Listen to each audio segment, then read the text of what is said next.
By the end of this video, you will have nothing stopping you from selling printables on Etsy.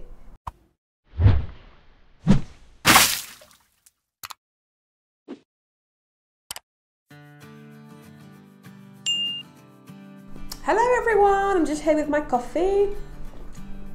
Oh, that's so good. And we are going to have a little chat about selling printables on Etsy. So we're going to get right into the 6 tips on how to start and how to make sales. Tip number 1 is branding your Etsy shop with your target market in mind. Now, if your target market is very gothy, very dark, very gory, they're not going to feel very comfortable in a bright pink, girly, rose gold looking shop. I don't want your Etsy shop to be a very mixed vibe, kind of not really sure what direction you're going looking kind of shop. And I have seen a lot of those shops where they just throw a bunch of Etsy art prints or printables or anything like that in their shop, and they just look like they're not too sure what direction they want to go. And that has the same effect on your customer when they go into your Etsy shop.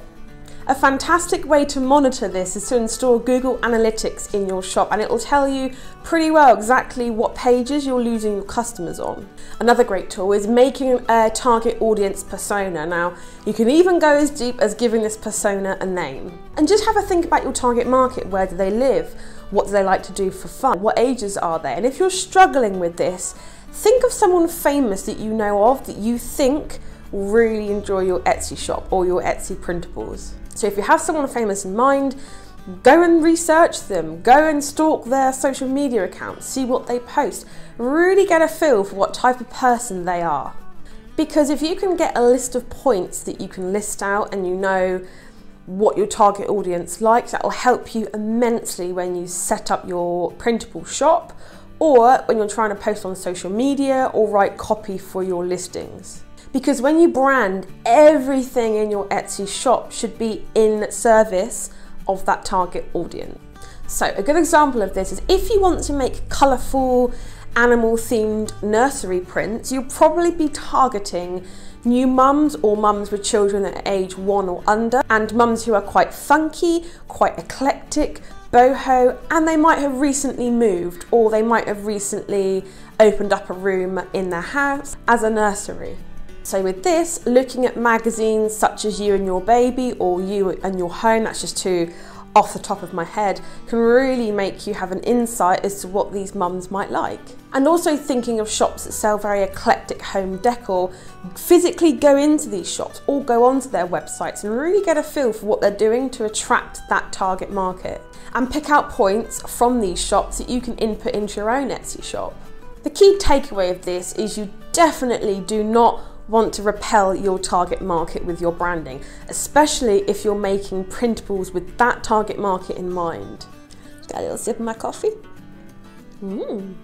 Tip number 2 is keep pushing forward with fresh content. Now, if you open your shop and you list 2 products in there or 15 products in there, and then you drop off the face of the earth for 2 months in your Etsy shop, Etsy's not going to like that. They're definitely not going to think of your shop as being current, fresh and new, and also something that you're actively working on. This isn't going to show that you're actively working on your Etsy shop and that your Etsy shop is important to you. This sounds like a major Big Brother moment when it comes to Etsy, but they monitor you. They know how many items you have, how many times a week you log into your shop. They know what you're doing in your shop. And I just feel like the more active you are in your shop, the more products you have in your shop, the more that you're showing Etsy and your customers that your shop is actually important to you and you care about it. So let's get into a real world example. Let's say that you own a shopping centre and you've owned this shopping centre for 10 years. Let's say there's a chap who owns a phone case shop. Let's call him Bob. Let's call it Bob's Phone Cases. Let's say that Bob's been selling phone cases in your shopping centre in a kiosk for 8 years. But he hasn't changed anything in 7 years. The first year that he opened, he was fresh, it was exciting, it was amazing. But in 7 years, he hasn't changed the way his shop looks, he hasn't changed his stock, he hasn't even dusted the shelves. The items that used to sell well for Bob are still on the shelves, they don't sell anymore, and he even has cases for phones that don't even exist anymore, but he doesn't have any phone cases for the new phones that are out. Now, Bob hasn't paid you any rent for his kiosk in 3 months, and you haven't seen any customers buy from Bob in weeks. You've seen no customers go in there. You've seen no customers ask for direction as to where Bob's kiosk is. Are you going to continue to let Bob stay? Are you going to continue to drive traffic to Bob's phone shop? Are you going to think of Bob's phone shop as a new and recent shop? Let's say another phone shop opened up owned by Justin. Let's say Justin's phone shop is new, it's bright, it's airy, it has all of the new phone model cases. It has everything in there that Bob used to have in the first year, but Justin has it going on now. Naturally, you're going to send customers to Justin's shop because you know that Bob's kiosk doesn't convert well. This essentially is the same for Etsy. If you have a shop that just gradually slumps, and it can be a course of months or even years, but I've seen Etsy shops where they've put up this shop, they've had really fantastic sales, and they've gradually decreased. Or they haven't put anything new up and they're just trying to sell the old stuff. This is how Etsy plays it, essentially. Think of your shopping mall or your shopping centre and think of Bob and think of Justin and make sure that you are not Bob. Tip number 3 is don't copy others.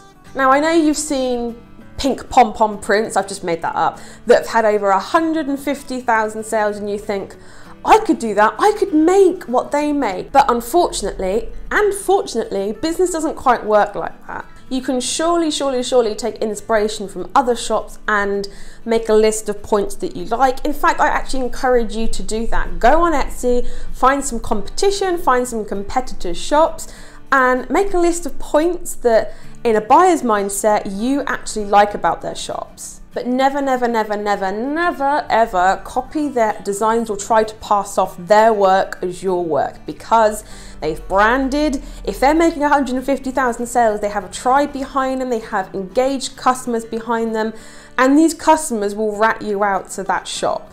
And also it's a bit of a concern for copyright claims, especially if you're copying their designs fully. Also, it's not great for your brand, because if you are always one step behind them, if you're just copying their Etsy shop, you're always going to be one step behind them. They're always going to be the one with the creativity, that they make things. They're going to be one step ahead of you. And because if you're copying their brand, you're never going to be as fresh as they are. The best thing to do would be to completely clear that, completely get it out of your brain.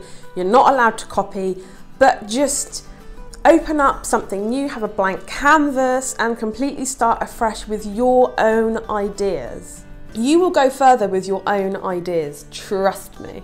Are you going to guess what tip number 4 is? Set measurable goals. I can hear you out there going, oh, this again. But with printable shops, it's especially important. How many sales do you want a week? Do you want 10, 50, 100? Set your goals up in your mind before you even open your shop. How do you want your printable shop to affect your life? Do you want it to pay for holidays? Do you want it to help out and pay the bills? What do you want from your shop? Tip number 5 is batch create prints or printables or whatever it is that you want to sell in your printable shop.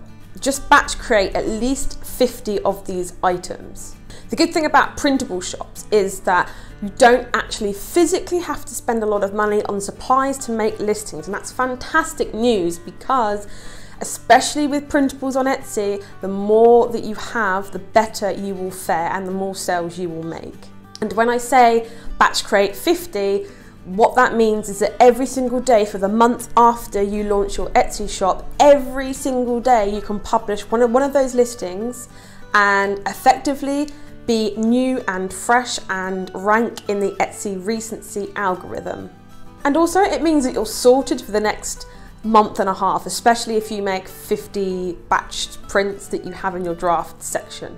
The other good thing is as well, is that if you publish 10 or 15, find a new keyword that you want to rank for, it's not too late. You can go back into your drafts and input this new word or revamp the SEO side of things. And that means that you effectively have more time to focus on other things like your social media and your SEO, which leads me on to my next point. Tip number 6 is Etsy SEO. Etsy search will bring you the most amount of traffic to your shop, period. If you don't utilize the hundreds of people that are searching for products like yours every minute, you are missing out. And especially due to so many people are missing out on this by 1 or 2 very, very small SEO blunders. There are really good paid and free tools out there. I can do a video on these at a later date, but for the beginning, use Pinterest, use Google, and use the Etsy search bar. This will be especially easy for you if you did step 1 and you establish who your target market is, because your target market may be searching in a different way to what other shops' target markets are.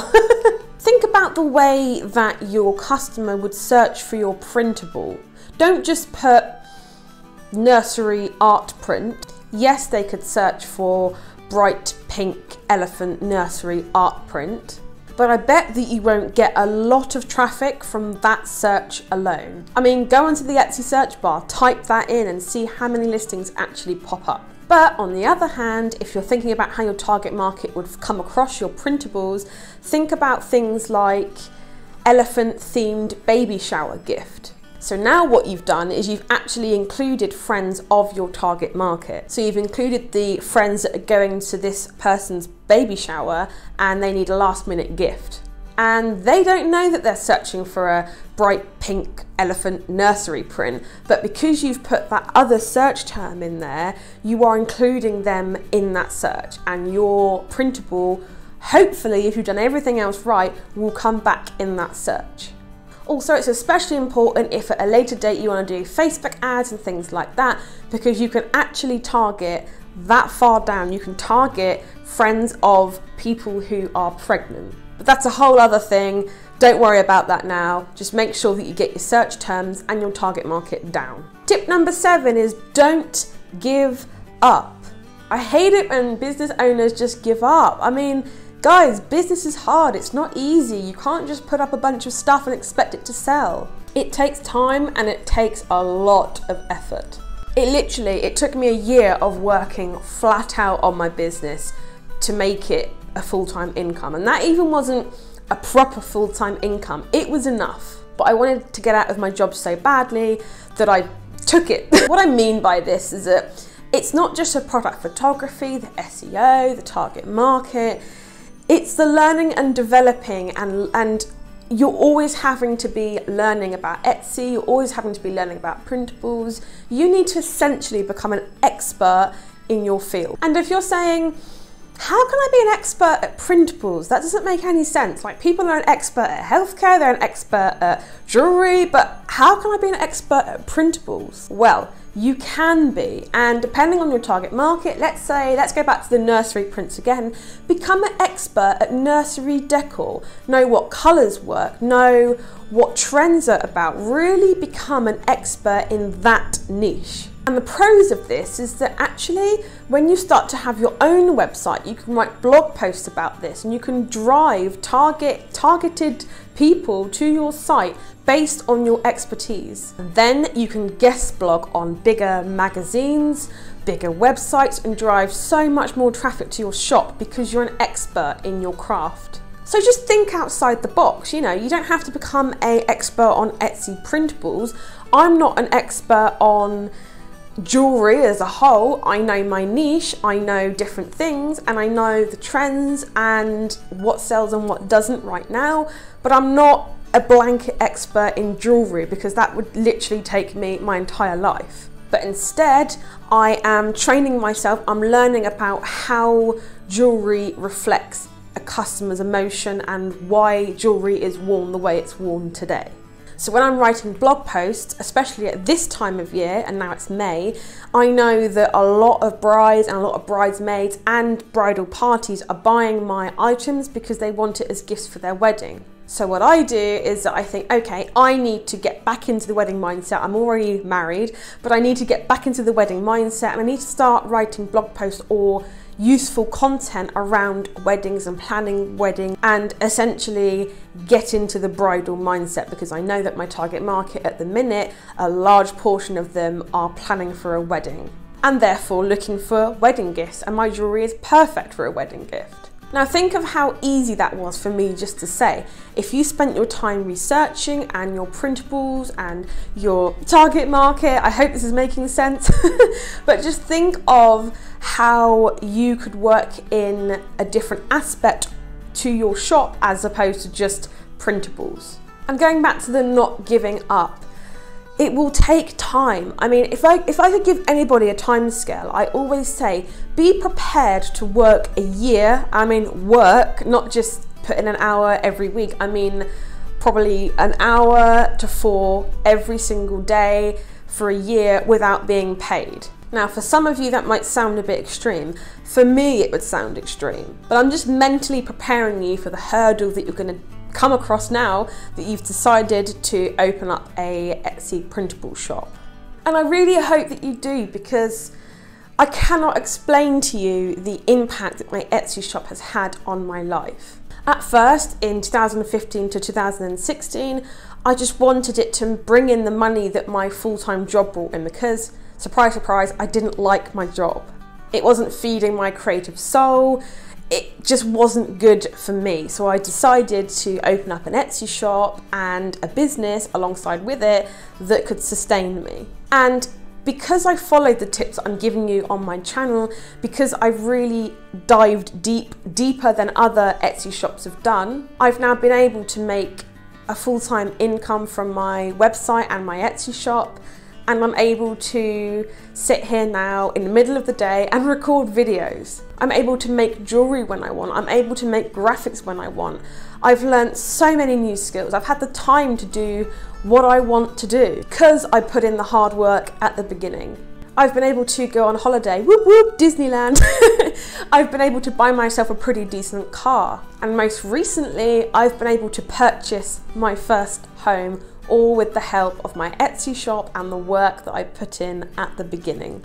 I'm not saying this to brag. I am not a braggy person at all. The reason I'm saying it is because I want to let you know that there is a light at the end of the tunnel. You are working really hard now, and I know you are, and I know you're probably watching this thinking, I don't know how much longer I can work harder, or maybe you haven't even started your shop and you're already put off. But please, please don't be put off. If you have this unshakable feeling in your gut that you really want to open up a business or an Etsy shop, please give it a go. Please, please, please. I'm saying this because having a full-time Etsy shop and a full-time business, it's a reality. You absolutely can do it. And as long as you're a hard-working crafter, entrepreneur like me and like you can absolutely 1000% do it. I've actually made something brand new for you guys. I've actually made a 31 days to a kit butt Etsy shop worksheet down below. So click the link to get it. It's free. It will help you out so much, especially if you're a new Etsy shop or you haven't even started yet. These are the tips that I used when I first started my Etsy shop to start making sales. So if you found this video helpful, subscribe, like it, comment below, share this with your other crafty friends, and I hope you have a fantastic day. Bye!